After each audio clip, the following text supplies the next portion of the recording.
काय गुन्हा होता सरकार मायबाबतीचा? 36 तास डोळ्याची पापणी न लावता तिने एका पेशंटचा जीव वाचवला. ऑपरेशन थिएटरच्या बाहेर आल्यानंतर निम्म्या रात्रीचं जाऊ कुठं म्हणून स्वतःच्या दवाखान्यात सुरक्षित म्हणून थांबेल हा विचार करून तिने तिथे डुकला खाल्ला. पण डुकलाच खाताच अनेक नराधमांनी तिच्यावर अत्याचार केला. आणि फक्त अत्याचार नाही केला तर तिच्या शरीराचे हाडं ना हाडं मोडले. काय वेदना झाल्या असतील हो तिला.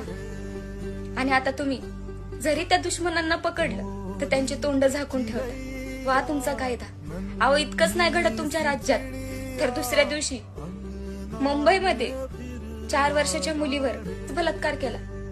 अहो ना तुमच्या राज्यात कोणती आई ना बहीण ना मुलगी सुरक्षित, ना ती घरात ना दवाखान्यात ना शाळेत सुरक्षित. मग कशाने भेटले आम्हा महिलांना आरक्षण? आणि हा लाडकी बहीण योजना म्हणून 1,500 रुपये देता महिन्याला. आणि जर देता त्याचं काय आम्ही लोणचं घालायचं? आणि जरी घातलंच भले फॅक्टरी घातली, त्या फॅक्टरीत तरी कोणती स्त्री सुरक्षित राहील का? त्यापेक्षा आहे ना लाडकी बहीण सुरक्षा योजना द्या आम्हाला.